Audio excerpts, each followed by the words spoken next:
जोहार झारखंड, आप सभी का स्वागत है eagle IAS the study zone में।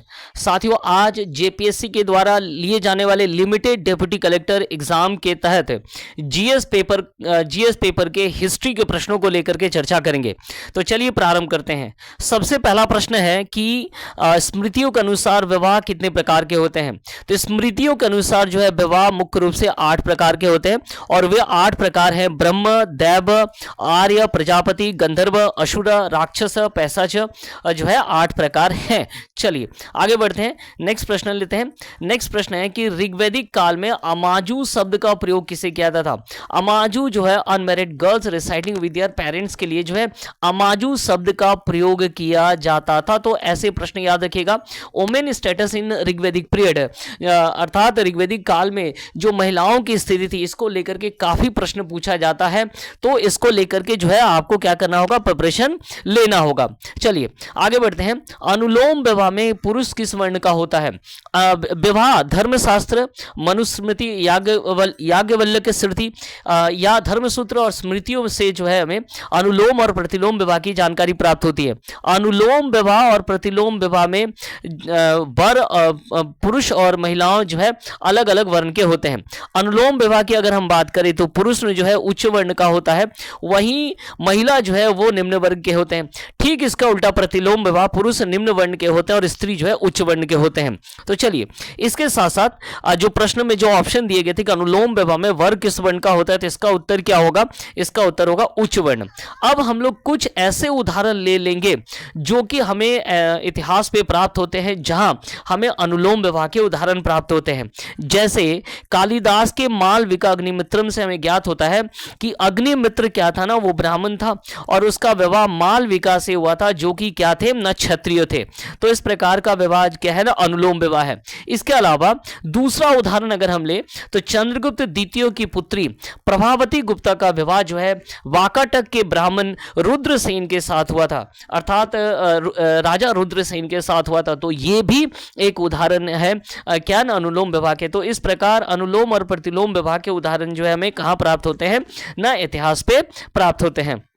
चलिए तो इसका उत्तर याद हो गया कि इसका उत्तर क्या होगा, इसका उत्तर होगा उच्च वर्ण और इसका ठीक उल्टा क्या होगा, प्रतिलोम विवाह। चलिए अब हम लोग देखेंगे, नेक्स्ट प्रश्न है कि हुमायूं को शेरशाह सूरी ने किस युद्ध में पराजित किया था। फाइनली सबसे पहले तो चौसा का युद्ध होता है 1539 में, जिसमें हुमायूं जो है हुमायूं के जो सेना है उसे ध्वस्त कर दिया जाता है शेरशाह के द्वारा और मूल रूप से यहाँ 90% विजय तो प्राप्त हो जाता है शेरशाह को। लेकिन कन्नौज के युद्ध जो कि 1540 में संपन्न होता है और इसके बाद शेरशाह जो है दिल्ली का शासक बन जाता है और यह फाइनल युद्ध था जब हुमायूं जो है 15 वर्षों के लिए सिंध की ओर भाग जाता है, अर्थात भारत से उसका जो है शासन छूट जाता है। तो इस प्रकार प्रश्न था कि हुमायूं को शेरशाह सूरी ने किस युद्ध में पराजित किया, तो इसका उत्तर होगा कन्नौज का युद्ध। कन्नौज के युद्ध का एक और नाम है, याद रखिएगा, बिलग्राम का युद्ध इसे कहा जाता है। चलिए अब अगर ऑप्शंस की हम बात करें, खनवा, चंदेरी और पानीपत। देखिए मैंने आपको कहा था कि हिस्ट्री के प्रश्न, कई प्रश्न ऐसे हैं जो बार बार रिपीट होते हैं। अगर आप हिस्ट्री के प्रश्नों को कर लेंगे पिछले सालों के, तो आई होप कि आपका बहुत सारा पोर्शन जो है ऑटोमेटिक कंप्लीट हो जाता है। चलिए तो खनवा और चंदेरी के बारे में अगर हम बात करें, खनवा का जो युद्ध हुआ था, खनवा का युद्ध 1527 में हुआ था। किसके किसके मध्य, बाबर और राणा संगा के मध्य हुआ था, जिसमें बाबर विजयी हुआ था। चंदेरी का युद्ध कब हुआ था, तो 1528 में हुआ था, बाबर और मेदिनी राय के बीच में हुआ था, जो कि मालवा के शासक थे।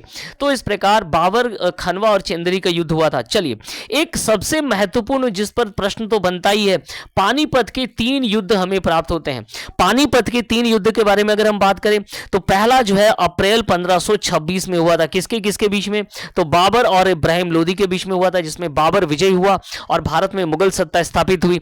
उसके बाद जो दूसरा जो सेकंड बैटल है वो नवंबर 1556 में होता है। किसके किसके बीच में, तो अकबर और हेमू के मध्य होता है, जिसमें अकबर विजयी होता है और अकबर का शासन शुरू हो जाता है। हालांकि अकबर की ओर से बैरम खां के द्वारा यह युद्ध संचालित किया जाता है।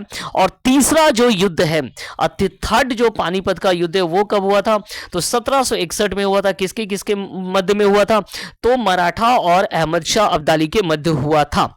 चलिए, तो ये तीनों युद्ध, कुछ युद्ध देख पा रहे हैं आप, बहुत इंपॉर्टेंट है। एक तो चौसा का युद्ध, कन्नौज का युद्ध, खनवा का युद्ध, चंदेरी का युद्ध, पानीपत का युद्ध, घाघरा का युद्ध। तो कुछ युद्ध बाबर से, कुछ युद्ध हुमायूं से, कुछ युद्ध शेरशाह थे। जहां मुगल सत्ता स्थापित हो रहा था उस समय, जो प्रारंभिक जो दौर था, जिस समय बाबर का प्रवेश किया गया और मुगल सत्ता की नींव जो धीरे धीरे मजबूत हो रही, उस समय का जो भाग है वो काफी इंपॉर्टेंट है और इस अस्थिर काल के बारे में जो है काफी प्रश्न पूछे जाते हैं। ठीक है, चलिए नेक्स्ट प्रश्न लेते हैं। नेक्स्ट प्रश्न क्या है? नेक्स्ट प्रश्न है, हुगली जिला में फ्रांसीसियों का सेटलमेंट किस जगह पर था? अर्थात हुगली जिला में फ्रांसीसी कहां आकर के बसे थे? तो हुगली जिला में सबसे महत्वपूर्ण केंद्र था फ्रांसीसियों का चंदन नगर। ये एक महत्वपूर्ण फ्रांसीसी केंद्र था। इसका भारत में विलय कब होता है ना? 1950 में इसका भारत में विलय हो जाता है। अगर हम इसके ऐतिहासिकता को लेकर के बात करें तो 1730 में डुप्ले का तो नाम आपने सुना ही होगा। डुप्ले को चंदन नगर सिटी का सुपरिंटेंडेंट बनाया जाता है। डुप्ले के काल से लेकर 1730 से लेकर 1756 तक लगभग 26 वर्षों तक जो है चंदन नगर यूरोपीय व्यापार का एक महत्वपूर्ण केंद्र बनकर के उभरा था। यहां अफीम, नील, सिल्क, चावल, धागा, चीनी आदि का व्यापार किया जाता था। ठीक है, चलिए कुछ और जो ऑप्शंस दिए गए उनको लेकर के चर्चा कर लेते हैं। श्री रामपुर के बारे में अगर हम बात करें तो श्री रामपुर जो है डेनमार्क या डेनिसों का क्या था? सेटलमेंट था। 1845 में ये ब्रिटिश के हाथ में ब्रिटिश कॉलोनी बन जाता है। उसके बाद एक और ऑप्शन यहां पर हमें दिख रहा है। अब बंडेल के बारे में बात करते हैं। बंडेल जो है पोर्तुगीजों का क्या था ना? सेटलमेंट था और माना जाता है कि बंडेल जो है फर्स्ट यूरोपियन सेटलमेंट माना जाता है। चलिए आगे बढ़ते हैं नेक्स्ट प्रश्नों को लेकर के। नेक्स्ट प्रश्न क्या कुछ है? 79 प्रश्न क्या है? जजाओं का निर्णायक युद्ध 1707 में औरंगजेब की मृत्यु और जजायों का युद्ध जो है प्रारंभ हो जाता है। ये जजायों का युद्ध किसके किसके मध्य होता है? तो बहादुर शाह प्रथम और मोहम्मद आजम शाह के मध्य जो है जजाओं का युद्ध होता है, जिसमें बहादुर शाह प्रथम क्या होता है? विजयी होता है। ठीक है, चलिए तो आगे बढ़ते हैं, नेक्स्ट प्रश्न को देख लेते हैं। नेक्स्ट प्रश्न क्या है?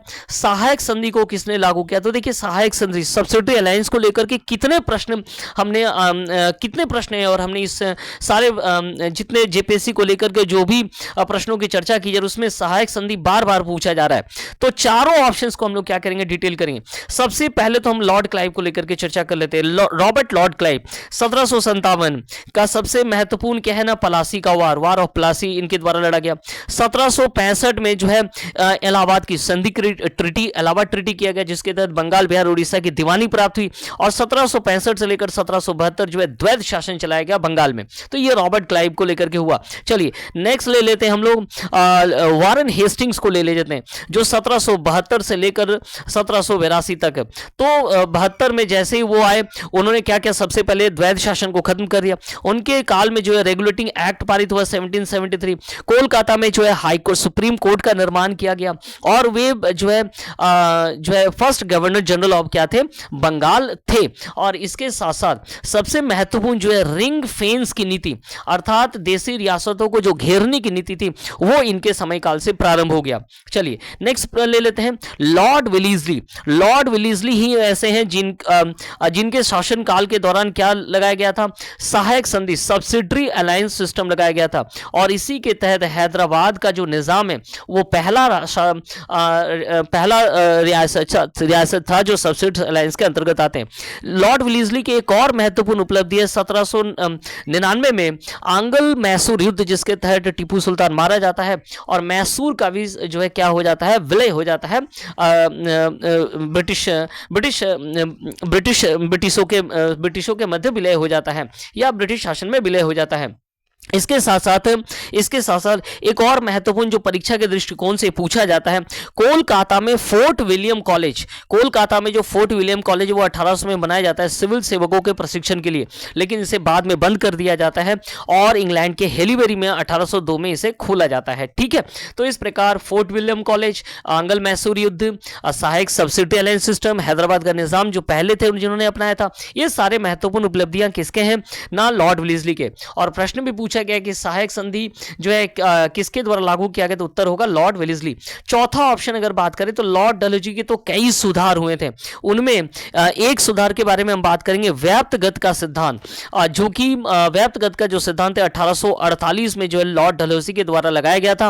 और सतारा जो है पहला देशी रियासत है जिन्होंने जो है इसे अपनाया था। बघात को लेकर के जेपीएससी में पूछा गया था कि बघात ने जो है व्याप्त गति सिद्धांत के अंदर कब विलय किया गया, तो बघात जो है 1850 में विलय किया गया। चलिए नेक्स्ट प्रश्न लेते हैं, दूसरा अफगान युद्ध कब हुआ था? तो अफगान युद्ध, तो सबसे पहले हम ये जान लें कि फर्स्ट अफगान वार कब हुआ था। तो फर्स्ट अफगान वार जो है लॉर्ड ऑकलैंड के समय में हुआ था, 1839 से लेकर 42 के मध्य। ठीक है, चलिए अब बात करेंगे सेकेंड अफगान युद्ध। सेकेंड जो अफगान युद्ध हुआ था वो लॉर्ड लीटन के समय काल के दौरान हुआ था, 1878 से लेकर के जो है 1880 के मध्य। ठीक है, चलिए तो लॉर्ड लीटन के समय में हुआ था 1878 में जो है सेकेंड अफगान ब्रिटिश अफगान वार। चलिए नेक्स्ट प्रश्न लेते हैं। नेक्स्ट प्रश्न क्या है, प्रथम औद्योगिक कानून 1821 ने किसकी नियुक्ति पर रोक लगाई? तो चाइल्ड, प्रथम जो फैक्ट्री एक्ट है वो रिपन के काल में बनाया गया था 1881 में, और इसने बच्चों को कारखानों में काम करने के लिए जो है क्या किया था, रोका था। चलिए नेक्स्ट प्रश्न लेते हैं। नेक्स्ट प्रश्न क्या है, एंग्लो नेपाल का जो युद्ध है 1814 से लेकर 1816 किस संधि के साथ जो है खत्म हुआ? तो इसका उत्तर है सुगोली की संधि के साथ जो है खत्म हुआ। और ये किस समय काल के दौरान था? तो याद रखिएगा लॉर्ड हेस्टिंग्स के समय काल के दौरान एंग्लो नेपाल युद्ध हुआ था और सुगोली की संधि के साथ जो है ये खत्म हुआ था। चलिए तो और कोई प्रश्न है? हिस्ट्री के इतने ही प्रश्न थे, 10 प्रश्न जो है पूछे गए थे, जिसे जो है आप सबके सामने डिस्क्राइब किया गया। और आई होप आप सभी को अगर क्लासेस अच्छा लगे तो हमें कमेंट, लाइक, शेयर करना ना भूले। बहुत बहुत धन्यवाद हमारे साथ जुड़ने के लिए।